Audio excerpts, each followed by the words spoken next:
Terima kasih pemirsa, Anda masih bersama kami, Mas Kohar. Kita coba mendengarkan dulu bagaimana sebetulnya Kejaksaan Agung, tapi dalam hal ini Komisi Kejaksaan melihat kasus Jiwasraya ini. Kita sudah terhubung lewat saluran telepon dengan Ketua Komisi Kejaksaan Barita Simanjuntak. Pak Barita, selamat pagi. Selamat pagi, Bung Leo. Dan ya, Pak Barita, pagi, Pak. Kasus Jiwasraya kita lihat sudah ada tahapan berikut. Kemarin ada 5 orang ditahan dan ditetapkan tersangka. Dan kalau kita melihat ini sebetulnya Kejaksaan Agung bergerak cepat. Walaupun memang di saat bersamaan beberapa anggota Dewan mulai mau menginisiasi ada panitia khusus Jiwasraya, katanya ini untuk membantu penyelesaian lebih cepat, bukan menjadi bancakan atau komoditas politik. Kalau menurut Anda seperti apa, Pak Barita? Ya, yang pertama Bung Leo, kita apresiasi langkah cepat Kejaksaan Agung. Karena ini termasuk masalah yang rumit dan sulit, tapi Kejaksaan Agung berani dan membuktikan bahwa penegakan hukum itu berjalan secara profesional. Jadi kita angkat jempol lah untuk itu.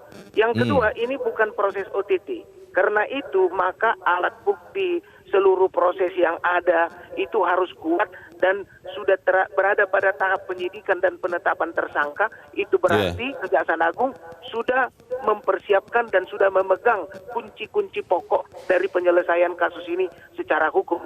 Yang ketiga, kalau proses politik melalui pembentukan pansus, saya kira itu boleh-boleh saja untuk mengungkap keterlibatan aktor-aktor politik di sekitar kasus ini. Sebab selalu kalau kasus besar seperti ini tidak berdiri sendiri. Pasti ada kaitannya dengan dinamika politik, pasti ada kaitannya dengan aktor-aktor politik. Nah, kita harap Senayan bisa menuntaskan hal-hal seperti ini. Sehingga proses hukum yang menjadi leading sektor yaitu Kejaksaan Agung itu bisa di-backup dari hal-hal yang tidak bisa disentuh karena masalah-masalah hukum yang berkaitan dengan hukum acara dan proses lain.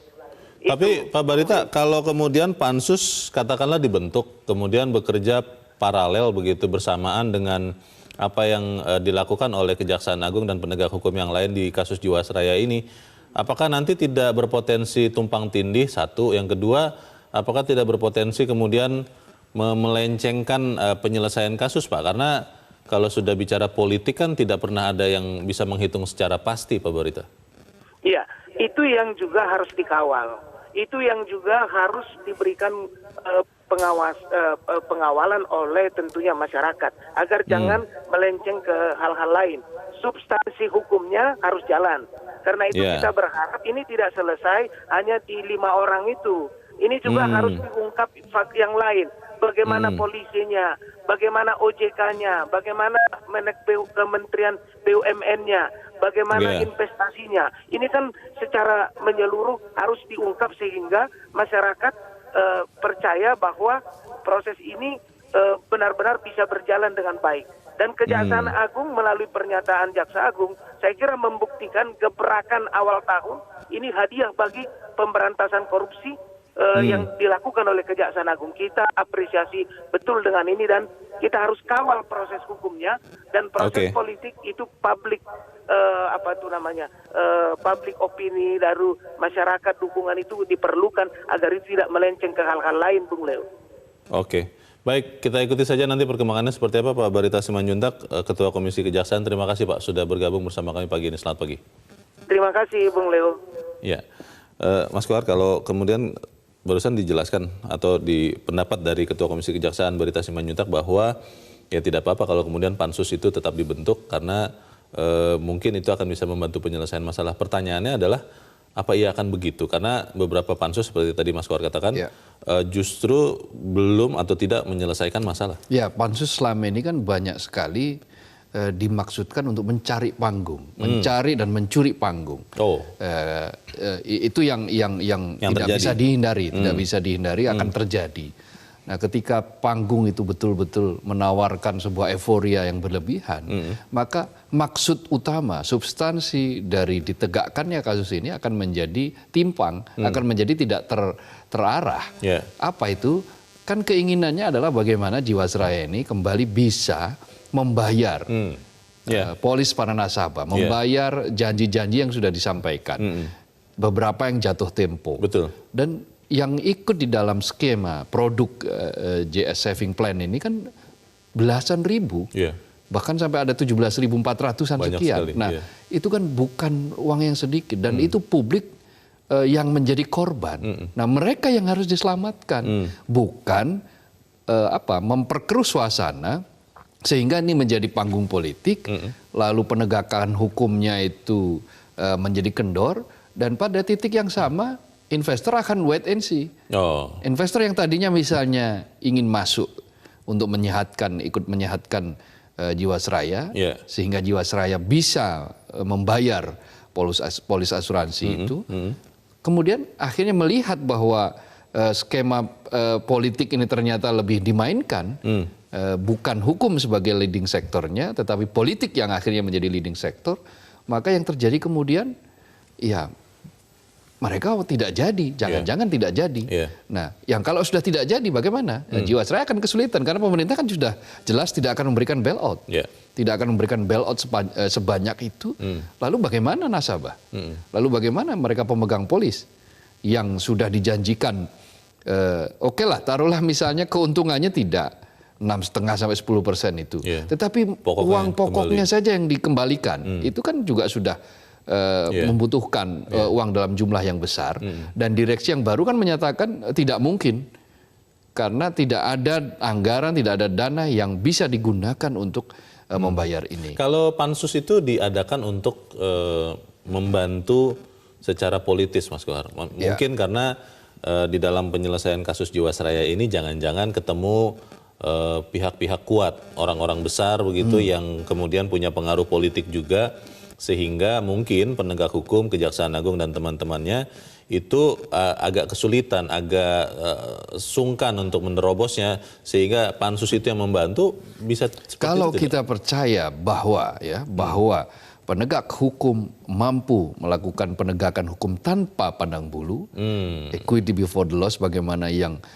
berkali-kali disampaikan oleh para penegak hukum, baik itu kejaksaan maupun KPK maupun kepolisian, maka kita tentu harus percaya dengan tekad itu. Nah, kalau kita percaya dengan tekad itu, maka percayakan sepenuhnya. Toh ini 5 tersangka yang sudah pada pucuk pimpinan ini, orang-orang yang terlibat selama ini, sudah dinyatakan sebagai tersangka. Betul. Dan ini harus dikawal bersama. Daripada menggunakan pansus untuk itu, maka kawal ini. Kawal yang sudah dilakukan oleh kejaksaan ini jangan sampai masuk angin, kan gitu yang paling penting. Kawal ini pastikan bahwa tidak ada siapapun orang, apakah itu yang disebut sebagai orang kuat, orang setengah kuat, atau orang yang paling berpengaruh sekalipun, pastikan bahwa mereka juga terjerat, bahwa kalaupun mereka memang betul-betul terjerat, tentu penegakan hukum ini harus dilakukan seadil-adilnya dalam pengertian tidak pandang bulu, tetapi juga harus transparan dan ada akuntabilitas yang dijamin di sini. Karena kan jaksa ini kan alat negara, dia alatnya pemerintah yang ada saat ini yang digunakan untuk melindungi rakyat, untuk menegakkan hukum demi melindungi rakyat. Bagaimana kalau Mas Kohar sebagai anggota dewan merasa bahwa adalah sudah menjadi tugas kewajiban untuk memastikan kesejahteraan rakyat yang diwakilinya terjamin. Dalam hal ini kan ketika ada kasus penyelewengan dana asuransi Jiwasraya ini, itu kan berarti rakyat yang diwakilinya menjadi tidak sejahtera, dan dasar itulah kemudian yang dipakai oleh DPR, anggota DPR untuk tetap membentuk pansus. Apakah pansus bisa menggaransi bahwa ketika nanti hasil keputusan pansus itu akan mengembalikan uang polis, mengembalikan pemegang polis, mengembalikan uang nasabah? Apakah bisa menjamin itu? Apakah tidak mungkin nanti misalnya justru seperti pengalaman yang sudah-sudah, dengan adanya pansus maka kegaduhan saja yang muncul, sementara solusi tidak didapat, investor menjadi kabur. Nah, kalau prasyarat-prasyarat itu bisa digaransi dengan 100%, dan dengan garansi itu maka semua bisa dilakukan dan rakyat yang diwakili itu kemudian akhirnya uangnya kembali, ya tidak salah, tidak masalah itu, silakan go ahead, jalan terus. Tetapi siapa sampai saat ini kan tidak ada yang bisa menggaransi itu. Yang dilakukan oleh para publik, bahkan lembaga konsumen, misalnya yayasan lembaga konsumen, itu justru juga meminta juga kepada para pihak untuk fokus kepada bagaimana mengembalikan uang nasabah ini. Bagaimana mengembalikan uang pemegang polis ini. Itu yang paling penting. Bahkan justru mereka khawatir kalau sampai kemudian pansus ini betul-betul dibentuk dan terus-menerus dilakukan, akan justru mengganggu skema penyehatan Jiwasraya yang saat ini sudah hendak dilakukan. Kalau memang dia ingin mengawasi, panggil menterinya saja. Nah, Jiwasraya ini kan berada di bawah Kementerian BUMN. Panggil menteri, lakukan rapat, lakukan penggalian sedalam-dalamnya, sedetil-detilnya, biar menteri menjelaskan di mana letak kesalahan ini dan bagaimana jalan keluarnya. Pertanyaannya, Mas Kohar, kalau nanti tetap akan ada pansus, apa yang harus dilakukan oleh Kejaksaan Agung dan penegak hukum yang lain? Kita akan bahas di bagian berikut. Pemirsa tetap bersama kami, Editorial Media Indonesia segera kembali.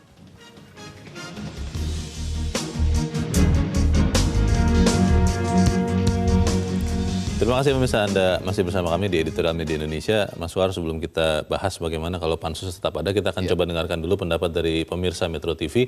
Kita sudah terhubung dengan pemirsa Metro TV di Surakarta, Jawa Tengah. Ada Pak Bambang Saptono. Pak Bambang, selamat pagi Pak. Ya, selamat pagi Metro TV dan selamat pagi saudaraku bangsa Indonesia. Selamat pagi, silakan Pak Bambang.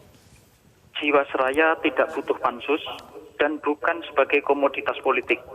Jadi begini Mas, bahwa kaitannya dengan mega skandal Jiwasraya Persero ini sudah terjadi bertahun-tahun lamanya, di mana hingga bulan Agustus 2019 ini telah menanggung kaitannya dengan kerugian negara, yaitu sebesar 13,7 triliun rupiah.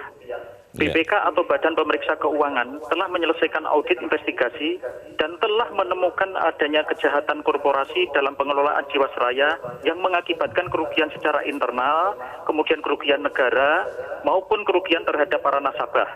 Saat ini Kejaksaan Agung telah menindaklanjuti temuan BPK tersebut dengan telah menetapkan 5 tersangka antara lain mantan Dirut Jiwasraya, mantan Direktur Keuangan Jiwasraya, mantan Kepala Divisi Investasi Jiwasraya, kemudian juga ada Komisaris PT Hanson Internasional, kemudian juga ada Presiden Komisaris kaitannya dengan Terada Alam Minera. Kemudian begini Mas, oleh karenanya, karena dengan telah ditangani dan diungkapnya mega korup atau mega skandal Jiwasraya tersebut oleh BPK dan juga oleh Kejaksaan Agung, maka DPR RI tidak perlu repot-repot atau aneh-aneh untuk mewacanakan pembentukan adanya pansus atau panitia khusus. Tak perlu ya? Nggak perlu. Hal ini dikhawatirkan malah akan membuat gaduh atau memperkeruh dan nanti tidak akan menyelesaikan masalah. Dan ini justru akan berpotensi dimanfaatkan untuk kepentingan politik tertentu. Yang terpenting dalam menangani mega skandal Jiwasraya ini Mas, pertama, bahwa uang nasabah harus segera dikembalikan. Yang kedua, uang Jiwasraya dan uang negara sebisa mungkin diselamatkan. Kemudian yang ketiga, semua pelaku yang terlibat diproses secara hukum dan dituntut untuk mengembalikan uang negara tersebut. Yang terakhir, memperbaiki nama besar perusahaan milik negara asuransi Jiwasraya. Terima kasih. Baik, terima kasih Pak Bambang di Surakarta, Jawa Tengah. Di belakang Pak Bambang ada Pak Nugroho di Jakarta. Pak Nugroho, selamat pagi Pak. Selamat pagi Bung Kohar, selamat pagi Bung Leonard, selamat pagi Indonesia. Ya, silakan Pak Nugroho. Ini kita disuguhi lagi dongeng atau mitos. Ya. Tiap pemilu 5 tahunan itu selalu muncul dengan mitos skandal-skandal korupsi. Senturi, BLBI yang sekarang ini Jiwasraya. Apakah ini mitos atau satu pola? Jadi kalau ini satu hal yang harus diselesaikan hukum, kita harapkan tindakan Jaksa Agung ini adalah penegakan hukum untuk memperbaiki kehidupan bangsa masa depan. Boleh saja, misalnya kalau politisi mau benar-benar kerja, tapi jangan ribut, karena Senturi itu tidak pernah selesai, BLBI tidak pernah selesai. Ini cuma ribut, akhirnya mengganggu penyelidikan dan penyidikan, dan akhirnya mengkabulkan urusannya, buntutnya duitnya hilang semua.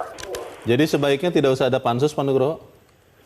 Saya tidak senang dengan pansus, tapi kalau pansus itu hak DPR, beranikah DPR menjamin bahwa dia tidak mencampuri urusan teknis hukum? Yang kedua, Harusnya DPR membuat aturan yang lebih sederhana sehingga semua kasus ini tidak akan terulang lagi ke depan. Ini yang paling penting. Sebenarnya hukumnya itu sederhana kok, Pak. Miskinkan, mempermalukan, dan hukum berat koruptor. DPR aja hukumnya dibuat lubang-lubang begitu. Kita harapkan itu terjadi ya. Tidak percaya sama DPR politisi. Baik, ini terima kasih. Mas. Terima kasih Pak Nugroho di Jakarta. Selamat pagi Pak. Di belakang Pak Nugroho ada Pak Robi di Palu, Sulawesi Tengah. Pak Robi, selamat pagi. Selamat pagi Pak, saya langsung saja Pak. Pertama-tama, itu kasus Jiwasraya itu kan sudah lama, 10 tahun yang lalu. Nah, kemudian ada niat pansus. Saya pikir pansus ini tidak perlu. DPR itu perlu, saya nyinyir aja ya, ini kayaknya cari panggung. Isu-isunya biasanya itu kita lihat katanya ada uang dipakai pemilu, dipakai proses politik kampanye. Itu kan isunya kalau kita baca di medsos. Ingat, DPR itu punya 3 fungsi: legislasi, controlling, dengan budgeting. Dia coba bikin itu legislasi. Banyak sekali undang-undang, utangnya itu undang-undang. Contohnya undang-undang penyiaran. Sampai hari ini dari 2013, 2012, sampai hari ini belum ada undang-undang penyiaran. Jadi saya pikir cuma cari panggung. Apakah tidak nanti kontraproduktif dengan proses hukum? Jaksa kan sudah bertindak, kecuali jaksa pemerintah tidak buat apa-apa. Perlu pansus. Jadi saya kira itu saja lah. Tidak usah cari panggung DPR. Baik, harus terima kasih. Juga. Terima kasih. Terima kasih Pak Robi di Palu, Sulawesi Tengah. Selamat pagi Pak. Di belakang Pak Robi ada Pak Vence di Manado, Sulawesi Utara. Pak Vence, selamat pagi Bung Leo, selamat pagi Bung Kohar. Gini. Pagi Pak Vence. Kami masyarakat kecil tentunya sangat berharap bahwa jangan lagi ada istilah bahwa penegak hukum kita dalam hal ini kejaksaan itu masuk angin ya. Karena ini persoalan besar ini Bung Leo. Setahu saya bahwa dasar hukumnya perusahaan-perusahaan yang menawarkan bidang jasa keuangan asuransinya itu, bisnis utamanya kan dia cuma mereinsurenskan lagi kembali premi-premi nasabah yang menjadi nasabahnya dia. Nah, belakangan ini kan sudah mulai perusahaan-perusahaan asuransi yang besar mulai membiayai proyek-proyek, baik itu proyek nasional maupun proyek swasta. Tetapi yang jadi persoalan ini mestinya ada payung hukum, karena ini kan sudah menyimpang. Seperti dikatakan teman-teman tadi, berapa banyak uang rakyat yang sudah hilang karena kebijakan, karena bisnis ini. Nah, oleh karena itu barangkali begini Bung Leo, saya setuju dengan teman-teman tadi, jangan kasus ini lagi dilemparkan kepada wakil kita yang istilahnya DPR. Kalau saya katakan pansus ini pasti cuma bikin susah saja, karena persoalannya dari dulu sampai saat sekarang, persoalan BLBI, persoalan yang lain-lain yang sudah dipansuskan, tidak ada yang selesai sampai saat sekarang. Jadi kami berharap bahwa penegakan hukum tentang kasus Jiwasraya ini betul-betul dibuka selebar-lebarnya dengan kejujuran dan keadilan yang harus dihormati. Terima kasih Bung Leo. Pak Kohar, selamat pagi Metro TV. Pagi Pak Vence. Selamat pagi Pak Vence. Di belakang Pak Vence masih ada penelpon pemirsa Metro TV di Temanggung, Jawa Tengah, Pak Sukarwan. Pak Sukarwan, selamat pagi. Pagi Bang Leo, selamat pagi Metro TV. Selamat pagi Pak Sukarwan. Silakan Pak, pendapat Anda Pak. Ya, ini kasus Jiwasraya itu tidak ada kaitannya dengan urusan politik, karena ini kegagalan manajemen. Makanya jangan dibuat pansus. Nanti kalau pansus di DPR itu malah adanya eyel-eyelan, saja nggak ada finishing yang nyata. Yang kedua, saya heran loh, selama ini OJK, agar orang-orang OJK dengar nih, OJK itu kemana itu? Kerjanya ngapain? OJK hanya ngurusi BPR klasteri. Yang ketiga, Jaksa Agung sudah jelas menangkap 5 orang tersangka. Berarti nggak tahu hubungannya dengan DPR, usah lanjutkan aja Jaksa Agung. Nah, saya pesen KPK, Jaksa Agung, polisi, kalau ada orang tersangka sudah di borgol tuh dilarang megang kertas, megang buku, megang apa yang untuk mengkamuflase tangannya di borgol. Harus perlu tangannya di borgol di belakang badan. Jangan biar terlihat begitu ya Pak Sukarwan ya. Buku pura-pura pegang tulisan, pura-pura pegang map. Oke. Baik, terima kasih Pak Sukarwan di Temanggung, Jawa Tengah. Selamat pagi Pak. Di borgol jangan sampai ditutupi apa-apa, harus kelihatan jelas. Kita akan bahas pendapat para pemirsa, tapi selepas jeda Mas Kohar dan pemirsa tetap bersama kami. Editorial Media Indonesia segera kembali.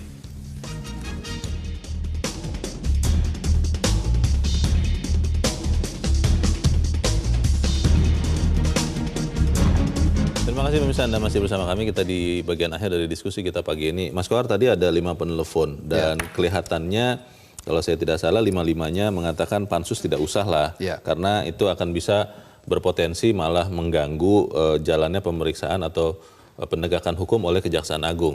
Pertanyaannya kembali ke pertanyaan saya sebelum menerima penelpon, kalau ternyata DPR tetap membentuk pansus, itu bagaimana? Ya silahkan saja, dia akan rakyat yang akan melihat, rakyat yang akan menilai seberapa efektifnya pansus itu dan akan mencatat kalau ternyata ini hanya akan menjadi panggung politik sebagaimana kecurigaan berbagai kalangan, maka ya tentu rakyat akan menjadi semakin kehilangan kepercayaan terhadap wakilnya. Nah, tetapi kalau DPR bisa menahan diri dengan mengawal kasus ini, mengawal itu artinya kan dia punya mekanisme untuk bertemu dengan Jaksa Agung, bertemu dengan Menteri BUMN, bertemu dengan Menteri Keuangan, bertemu dengan OJK dan seterusnya. Bisa langsung dapat info tangan pertama itu ya? Dan bisa, ya taruhlah misalnya dia ingin menguliti dalam tanda kutip menguliti di situ, lakukan dengan mekanisme seperti itu. Karena itu menjadi bagian dari tugas DPR, yaitu apa, mengawasi. Tetapi kalau kemudian mekanisme pansus meskipun itu adalah hak yang dimiliki oleh DPR, tetapi manfaatnya harus ditimbang juga. Manfaat dan mudaratnya harus dilihat. Kalau hanya melihat manfaat bagi person-person atau kelompok-kelompok yang mengikuti imajinasi mereka. Kan ini kan sebetulnya kan ada imajinasi dikembangkan seolah-olah bahwa kasus Jiwasraya ini pasti ada sesuatu di balik aksi korporasi. Motif politis. Motif politis. Bahkan ada yang mengait-ngaitkan dengan pemilu, biaya pilpres dan seterusnya. Berdasarkan tentu saja tadi itu pola seperti Pak Nugroho di telepon tadi mengatakan yang diperkirakan pola ya, padahal yang belum tentu pola, juga. Padahal belum tentu pola. Bisa saja karena ini permainan saham, karena para direksi ketika itu tergiur untuk segera mendapatkan return dalam waktu yang cepat, dalam waktu singkat. Kenapa? Karena dari tahun 2008 kan sudah mulai defisit ini keuangannya Jiwasraya ini. Mereka kan butuh untuk menambal defisit ini bagaimana? Caranya bagaimana? Dari 2008 sudah defisit lebih dari 3 triliun, lalu kemudian membengkak lagi menjadi sekitar 5-6 triliun. Nah, kalau tidak diselamatkan maka akan repot. Lalu muncul ada tawaran-tawaran dari pihak yang lain untuk menaruh investasi yang menguntungkan dalam jangka pendek, sepertinya dengan dibumbuin macam-macam. Ya misalnya kayak mengapa menaruh uang di penangkaran ikan arwana sampai sebesar 6 triliun. Apa urgensinya sampai 6 triliun padahal ternyata penangkaran itu asetnya cuma 300-an sekian miliar. Tidak masuk akal. Dan tidak masuk akal. Jadi untuk diguyur dimasukkan uang sampai 6 triliun di situ dengan iming-iming return yang bisa mencapai 2 kali lipat atau 3 kali lipat, itu kan sesuatu yang menabrak asas kehati-hatian. Jadi lembaga keuangan, lembaga asuransi yang mengelola uang dari publik, mengelola uang masyarakat, itu ada satu prinsip yang utama, di antaranya adalah apa? Prinsip kehati-hatian itu. Prudence itu. Kalau melihat apa yang sudah dilakukan oleh Kejaksaan Agung, ini kan berkoordinasi erat dengan BPK dan lembaga-lembaga yang lain. Apa yang harus segera dilakukan? Karena saya berpikir begitu juga Mas Kohar, kalau harus mengamankan dana pemegang polis, nasabah asuransi, tapi negara tidak bersedia untuk memberikan dana talangan, caranya bagaimana? Karena kalau Kejagung ini tidak cepat untuk menuntaskan masalah ini, mencari tahu duduk perkaranya, jangan-jangan ketika sedang diproses 13 triliun itu bisa lebih besar lagi kerugiannya. Bagaimana? Jadi Kejaksaan Agung, apa yang sudah dilakukan Kejaksaan Agung harus terus dilakukan sampai menukik ke paling dalam, ke detail. Jangan ada yang disembunyikan dan firm penegakan hukum harus menjadi leading sektor, harus menjadi yang utama di situ, pemimpin dalam kasus ini. Kenapa?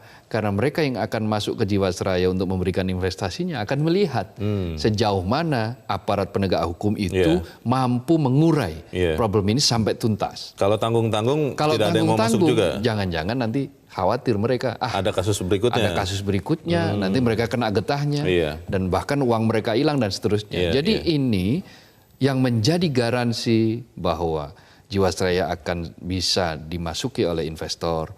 Investor akan mau menanamkan sahamnya, kepercayaannya tinggal bagaimana proses penegakan hukum berjalan.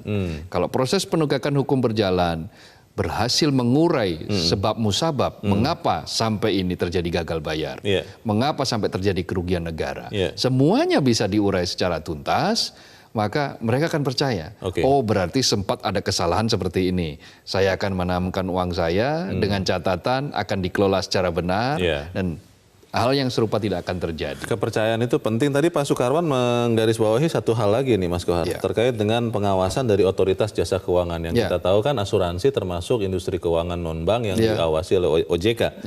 Kalau melihat ada kasus Jiwasraya, ada kasus Asabri, walaupun memang tidak di bawah pengawasan OJK karena ada peraturan khusus, apa yang harus dilakukan oleh OJK? Ya, lebih memelototi lagi pengawasan mereka, divisi pengawasan harus lebih bekerja ekstra agar kasus-kasus seperti ini tidak terjadi. Ketika riak-riak, ibarat kata ketika kita menyaksikan api itu masih dalam skalanya yang kecil, maka OJK sebagai pihak yang pengawas harus segera memadamkan itu api. Lalu mencari sebab musabab kenapa sampai api bisa menyala yang berpotensi untuk membakar semuanya. Nah, kalau sampai kemudian lalai melakukan itu, ya tentu saja kebakaran besar akan terjadi. Nah, dalam konteks asuransi ini kan banyak sesuatu yang gelap. Tetapi sebetulnya itu sudah bisa mulai disisir sejak dari laporan keuangan dari 10 tahun yang lalu. Ketika BPK hasil auditnya mengatakan disclaimer atas laporan keuangan Jiwasraya, maka pada titik itu mestinya pihak otoritas yang lain langsung memberikan warning kepada Jiwasraya untuk lebih menegakkan prinsip kehati-hatian.